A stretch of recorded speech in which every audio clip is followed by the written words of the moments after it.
আসসালামু আলাইকুম। এই যে জুলাই চার্টার বা জুলাই সনদ যেটা করলো, এটা একটা বিশাল ফাঁদ। কিন্তু এই ফাঁদে কারা পড়েছে? এই ফাঁদে পড়েছে মূলত ইউনূস সরকার। তারা এমন বড় এক বিপদে পড়বে, সামনে আইনি বিপদে পড়বে, যেটা থেকে তারা বেরোতে পারবে না। এবং বিপদে পড়েছে, ফাঁদে পড়েছে বিএনপি। কিরকম ফাঁদে, সেটা নিয়ে এখন আলোচনা করব। প্রথমত, এই যে জুলাই চার্টার বা জুলাই সনদ যেটাকে নাম দিয়েছে, এটার এখন পর্যন্ত কোনো আইনি বৈধতা নেই এবং আইনি বৈধতা পাওয়ার চেষ্টা করেও লাভ হবে না, কারণ শেষ পর্যন্ত এটা টিকবে না, কোনোভাবেই টিকবে না। এটাকে ভবিষ্যৎ সংবিধানে অন্তর্ভুক্ত করার পরিকল্পনা তাদের হাতে আছে, কিন্তু ভবিষ্যতে যদি এটা সংবিধানের অন্তর্ভুক্ত করে, সেখানেও এটা টিকবে না। কেন টিকবে না সেটা নিয়ে আমি আপনাদের সঙ্গে এখন আলোচনা করব। যেহেতু আমি আইনের গবেষক, তাহলে আমি আইনের ব্যাপারে আমি আপনাদেরকে মোটামুটি ইনফর্মালি বিষয়গুলো বলবো। আপনারা প্রয়োজনে এই বিষয়ে ফার্দার গবেষণা করে নেবেন। যাদের ন্যূনতম আইনের জ্ঞান আছে তাদের জানা উচিত যে বর্তমান যে সরকার আছে, প্রথমত এই সরকারটি সাংবিধানিক সরকার নয়। সুতরাং যেহেতু সাংবিধানিক সরকার নয়, যে কোনো ভবিষ্যৎ ইলেকটেড গভর্নমেন্ট এসে এদের কার্যকলাপকে বৈধতা দিতে হবে, ইলেকটেড গভর্নমেন্ট। এবং বর্তমানে এই সরকার সংবিধানকে ভায়োলেট করে এসছে। আর্টিকেল 106-এর যে অজুহাত তারা দিয়েছে সুপ্রিম কোর্টের বরাত দিয়ে, সেটাও আসলে অনেক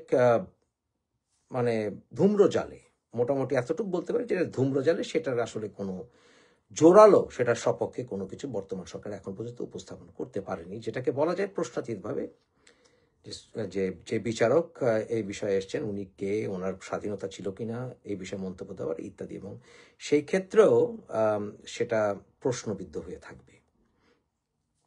বর্তমানে যিনি রাষ্ট্রপতি আছেন, উনি কি ফ্রি কিনা? বর্তমানে রাষ্ট্রপতি, উনি সাংবিধানিকভাবে নিয়োগপ্রাপ্ত রাষ্ট্রপতি, এবং আমাদের যে আর্মি চিফ আছেন, উনিও সাংবিধানিকভাবে নিয়োগপ্রাপ্ত। অতএব শেখ হাসিনার সরকারকে যদি ফ্যাসিস্ট সরকার বর্তমান সরকার বলে, তাহলে প্রশ্ন হচ্ছে যে ফ্যাসিস্ট সরকারের নিয়োগপ্রাপ্ত সাংবিধানিক যেই রাষ্ট্রপতি এবং আর্মি চিফ, তাদেরকে তো আপনারা মেনে নিয়েছেন এবং তাদের সইয়ের উপরে অনেক কাজ করে যাচ্ছেন, তাদের আন্ডারে শপথ নিয়েছেন, কিন্তু তাদের আন্ডারে শপথ নিয়ে তারা কি ফ্রি? এবং আপনারা এখনো অনেককে বন্দি রেখেছেন, যেমন শিরিন শারমিনকে আপনাদের হেফাজতে আপনারা রেখেছেন। সবকিছু মিলে বর্তমান সরকার সেটা কোনো বিপ্লবী সরকারও না, সংবিধানকে তারা সাসপেন্ডও করেনি এবং সংবিধানকে একদিকে উগলে ফেলতে পারছে না, আরেকদিকে সংবিধানকে তারা ধরেও রেখেছে। এই সরকারের সকল কাজ এখন পর্যন্ত অবৈধ। এটা হচ্ছে প্রথম আর্গুমেন্ট। দ্বিতীয়ত হচ্ছে, এই জুলাই চার্টারটা যদি আপনারা পড়েন, এখানে 5 নম্বর পয়েন্টে যেটা লক্ষণীয় সেটা হচ্ছে যে যারা জুলাই আগস্টে আন্দোলন করেছে তাদেরকে তারা ইমিউনিটি দিয়েছে, এবং এই ইমিউনিটির ব্যাপারে যে পুলিশদেরকে যারা হত্যা করেছে, সেই পুলিশ হত্যার কি বিচার হবে কিনা সেই ব্যাপারটিও ধূম্রজালে রয়ে গেছে। বাট অ্যাটলিস্ট তারা এই আন্দোলনকারীদেরকে ইমিউনিটি দিয়েছে। এই যে ইমিউনিটি দেওয়াটা, এটাও সম্পূর্ণ অবৈধ। বিশেষ করে যখন এখানে কোনো রিকনসিলিয়েশনের যদি প্রশ্ন আসে, যে রিকনসিলিয়েটরি একটি গভর্নমেন্ট বসেছে, তারা সাধারণ ক্ষমা করবে ইত্যাদি, সেটাও একটা প্রসিজিওরের ভিতর দিয়ে যেতে হবে। আর্জেন্টিনা, চিলি, সাউথ আফ্রিকা সহ বিভিন্ন দেশে এরকম রিকনসিলিয়েটরি স্টেপ নেওয়া হয়েছিল এবং সেখানে সেটা প্রসিজিওরের ভিতর দিয়ে গেছে। বর্তমান যেই সরকার, সেই সরকারের তেমন কোনো পরিকল্পনা হাতে তো নেই এই সরকারকে একটি বিপ্লবী, কিউবার মতো, যে কিউবার ফিডেল কাস্ট্রো যেভাবে ছিল সেখানে সেই রকম কোনো বিপ্লবী সরকার এটা নয়। সবকিছু মিলে বর্তমানে যে ইমিউনিটি দেওয়া হয়েছে সেটা সম্পূর্ণভাবে অবৈধ। প্রথমত, বাংলাদেশের সংবিধান, প্রচলিত সংবিধানের আর্টিকেল 27 এবং আর্টিকেল 7 এবং 8, এগুলো আপনারা একটু যদি পড়াশোনা করেন, ন্যূনতম যদি আইনের কারো যদি বুদ্ধিমত্তা থেকে থাকে, তাহলে এই আর্টিকেলগুলো সম্পূর্ণ ভায়োলেশন হচ্ছে এই চার্টার, অর্থাৎ জুলাই আগস্টের যে সনদ, সম্পূর্ণ ভায়োলেশন। কারণ এখানে আপনার নাগরিকদের সম অধিকার নিশ্চিত করতে হবে, আপনাদের সকল নাগরিকদের ফেয়ার ট্রায়ালের অধিকার, অর্থাৎ সুবিচার পাওয়ার সম অধিকার নিশ্চিত করতে হবে। কিন্তু বর্তমান সরকারের এরকম কোনো ইচ্ছা নেই, এবং এই যে ইচ্ছা নেই যে তাকে ফেয়ার ট্রায়ালের একটা অধিকার দিচ্ছে না, সেটা বাংলাদেশের সরকার চাইলেই যে কোনো সরকার এসে জনগণের উপরে চাপিয়ে দিতেও পারে না। যে চাইলেও যে সংবিধান আমরা ভবিষ্যতে সংবিধানে প্রমালগেট করে আমরা সেখানে এটা ঢুকিয়ে দেবো, সেটাও পারে না। কারণ বাংলাদেশ একটি রাষ্ট্র হিসাবে আন্তর্জাতিক অনেকগুলো আইনের কাছে দায়বদ্ধ। প্রথমে আসেন আপনি United Nations charter. United Nations চার্টারের আর্টিকেল 1 আপনারা পড়বেন, এবং ইউনাইটেড নেশনস চার্টারের আর্টিকেল 55, এই দুটির সম্পূর্ণ ভায়োলেশনে ইউএন চার্টারের আর্টিকেল 1 এবং আর্টিকেল 55-এর সম্পূর্ণ ভায়োলেশনে বর্তমানে এই জুলাই সনদ রচিত হয়েছে। কারণ সেখানে সকল নাগরিকের সম অধিকার নিশ্চিত করা হয়নি, মানবাধিকার নিশ্চিত করা হয়নি। কারণ রাইট টু ফেয়ার ট্রায়াল এটা একটি মানবাধিকার। বাংলাদেশ সরকার চাইলেই তাদের সংবিধানে ঢুকিয়ে এটাকে নিশ্চিত করতে পারে না যে এটা কোনো আদালতে আসবে না, এটাকে আদালতে আনা যাবে না। এগুলো সম্পূর্ণভাবে অবৈধ প্রক্রিয়া। এছাড়া এর আগে আপনাদেরকে বাংলাদেশ সংবিধানের কথা বললাম, আরও আইন আছে। ICCPR, international convention on political and civil and political rights. এই যে international convention of civil and political rights 60 দশকের যে আইন, সেটাতে বাংলাদেশ একটি সিগনেটরি দেশ, এবং সেই international convention on civil and political রাইটসের আর্টিকেল 10 এবং আর্টিকেল 11 আপনারা পড়ে নেবেন, এবং সেখানে আর্টিকেল 10 এবং 11-এর সম্পূর্ণ ভায়োলেশনে বর্তমানের এই জুলাই সনদ। এবং বাংলাদেশের সরকার আন্তর্জাতিকভাবে কমিটেড এই চার্টারের, এই কনভেনশনের প্রতি। এছাড়া আছে universal declaration of human rights. Universal declaration of human রাইটসের আর্টিকেল 8, আর্টিকেল 9, 10 থেকে 11 পর্যন্ত আপনারা পড়বেন, এবং সেখানে যদি আপনারা এগুলো পড়েন তাহলে দেখবেন যে বর্তমান সরকার যেই জুলাই সনদ করেছে সেটা সম্পূর্ণভাবে ইউনিভার্সাল ডিক্লারেশন অফ হিউম্যান রাইটসের ভায়োলেশন। অতএব এই যে আইন, এই যে সনদ করে তারা বলছে যে এটা তারা আমাদের চার্টারে ঢুকিয়ে দিবে, এটা সম্পূর্ণভাবে অসম্ভব এবং অবৈধ এবং আন্তর্জাতিক বিভিন্ন ইনস্ট্রুমেন্টের প্রতি ভায়োলেশন, ইউনাইটেড নেশনস চার্টারের ভায়োলেশন, আন্তর্জাতিক আইনের ভায়োলেশন। বর্তমানে যে আলী রিয়াজ সাহেব আছেন, উনি পলিটিক্যাল সায়েন্সের প্রফেসর, কিন্তু উনি কিন্তু আইনজ্ঞ নন। আইনজ্ঞ একজনকে আসলে এই কমিটির প্রধান না করলে যেটা হয় তাই হয়েছে। বাংলাদেশে এই যদি সরকার, বর্তমান সরকার যদি সিরিয়াসলি কমিটেড হতো এবং বর্তমান সরকার যদি ফ্যাসিস্ট সরকার না হতো, তাহলে তারা একটি ট্রুথ কমিশন করতে পারতো। ট্রুথ কমিশন করে আলটিমেটলি সত্যতা বের করে যারা অন্যায় করেছে তাদের বিচার হবে।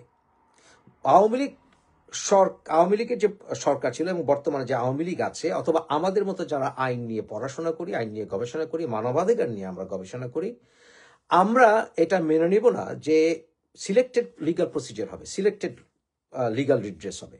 এখানে হচ্ছে সিলেক্টেড লিগাল প্রসিজার হচ্ছে যে আইন সবার জন্য সমানভাবে প্রযোজ্য হচ্ছে না। যদি আন্দোলনকারীদেরকে একেবারে ইমিউনিটি দিয়ে দেওয়া হয়, তাহলে যেটা হবে যে বর্তমানে যে ইন্টারন্যাশনাল যে ট্রাইব্যুনাল গঠন করে আওয়ামী লীগের নেতাকর্মীদের বিচার করা হচ্ছে, সেই বিচারের সুষ্ঠু প্রক্রিয়াও হবে, নিশ্চিত করা যাবে না। প্রথমত এমনি তো জামাতিরা বসে আছে এই ট্রাইব্যুনালের একেবারে মুখ্য ভূমিকায়। দ্বিতীয়ত বিএনপিরও বিচারক আছেন, বিএনপি একজন আইনজীবী এখানে বিচারকের দায়িত্ব পালন করছেন। তদুপরি যদি পুলিশ হত্যার বিচার না হয় এবং যদি যেই প্রোটেস্টার তাদের যদি ইমিউনিটি দেওয়া হয় এবং তাদের বিরুদ্ধে কোনো ইনভেস্টিগেশন যদি অ্যালাউ করা না হয়, তাহলে এই ইন্টারন্যাশনাল ক্রাইম ট্রাইব্যুনালের নামে, যে ট্রাইব্যুনালে আসলে গঠিত হয়েছে মূলত রাজাকারদের বিচারের জন্য, সেটা এমনিতে সেটার অধিকারের বাইরে, সেটার যেই আইন, সে আইনের বাইরে, 73 আইনের বাইরে তারা বিচার কার্য পরিকল্পনা করছে। এবং অন টপ অফ ইট, যদি এই জামাতিরা যদি সেখানে বিচার প্রক্রিয়া থাকে এবং যদি প্রোটেস্টারদেরকে বিচার করা না হয় বা তাদেরকে যদি প্রশ্ন করা না হয় এবং সেখানে যদি পুলিশদের হত্যার ইনভেস্টিগেশন না হয়, তাহলে ইন্টারন্যাশনাল ট্রাইব্যুনালের নামে যে আওয়ামী লীগের নেতাকর্মীদের বিচার প্রক্রিয়া চলছে সেটা কিভাবে সুষ্ঠু এবং ফেয়ার হয় আমার অন্তত বুঝে আসে না। সেটা কোনো মতেই কোনো আইনজ্ঞ, আন্তর্জাতিক আইনজ্ঞ নেই যিনি আপনাকে বলবেন যে এই বিচার প্রক্রিয়াটি সুষ্ঠু হওয়া সম্ভব প্রোটেস্টারদেরকে ইমিউনিটি দিয়ে, কারণ একটির সাথে আরেকটি ফ্যাক্ট অতপ্রতভাবে জড়িত। এবং আরেকটি বিষয় যেটা হচ্ছে যে এই ইমিউনিটি দেওয়ার ফলে যেহেতু পুলিশ হত্যার বিচারটি সামনে আসতে পারছে না, যেটা হবে যে এই চার্টার করে তারা জাস্টিস ডিলেইড করছেন।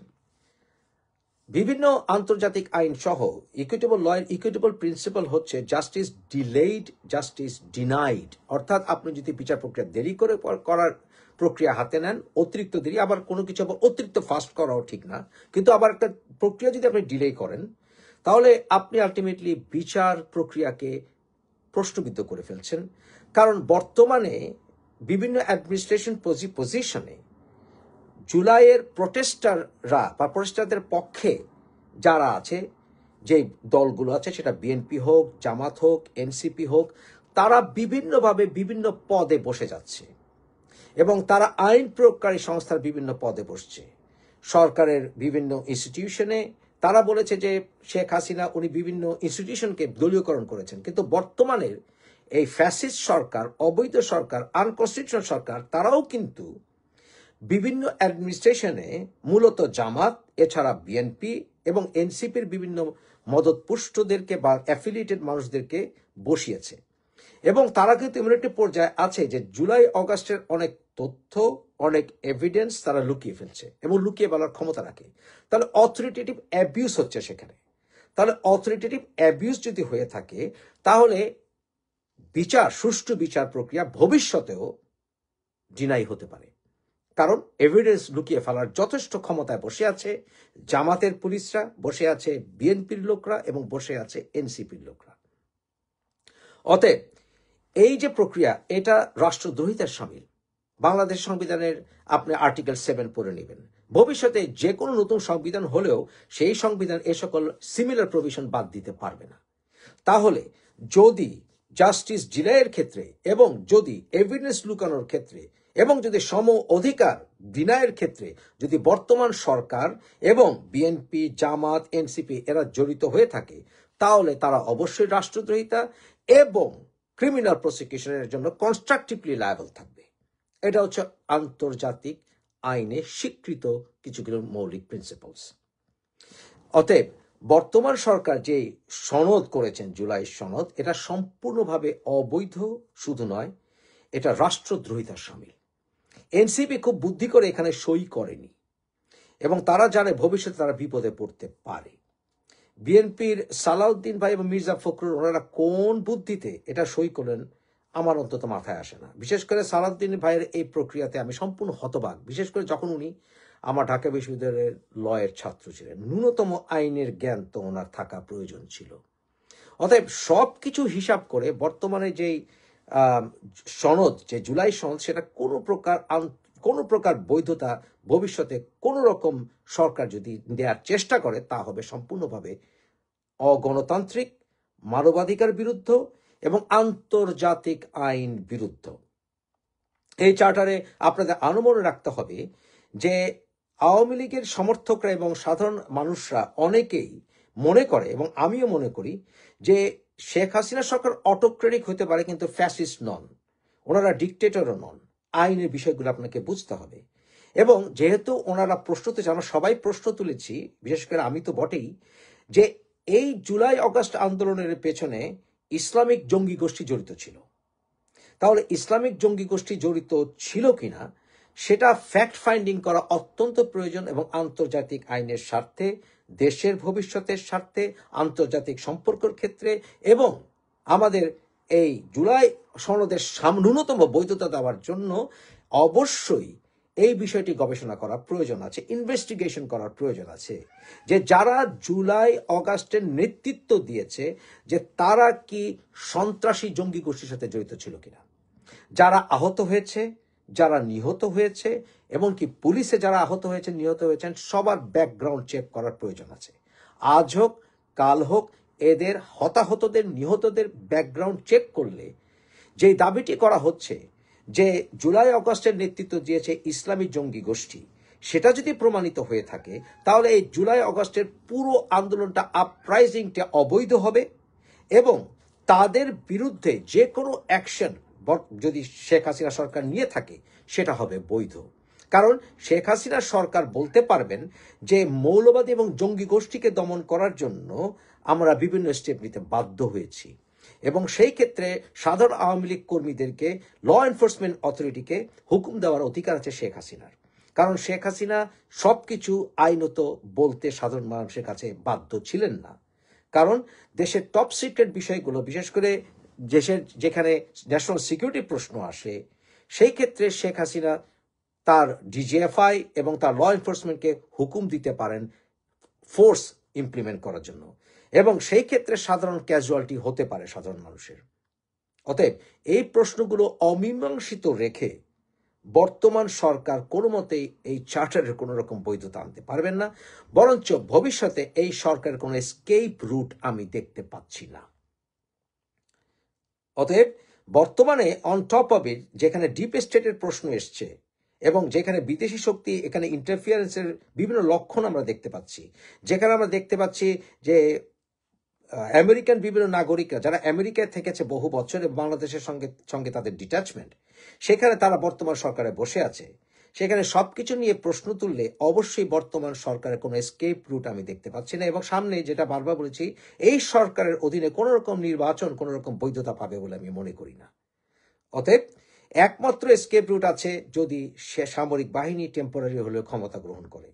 এছাড়া এই সরকারের অধীনে যদি কোনো নির্বাচন হয় এবং সেখানে যদি সরকার গঠিত হয় এবং সেই সরকারের বিরুদ্ধে যদি আওয়ামী লীগের নেতৃত্বে কোনো রকম আপরাইজিং হয়, এবং সেই আপরাইজিং অবশ্যই মানবাধিকারের পক্ষেই হবে সে, এবং মানবাধিকারের বিভিন্ন আন্তর্জাতিক সংগঠন অলরেডি সেটা শুরু হয়ে গেছে যে আওয়ামী লীগকে বাদ দিয়ে কোনো রকম নির্বাচন গ্রহণযোগ্য হবে না, এবং আমরা দেখব বিভিন্ন আন্তর্জাতিক স্যাংশনগুলো আসা শুরু করবে, মানবাধিকার সংগঠনগুলো এগুলো নিয়ে কথা বলা শুরু করবে।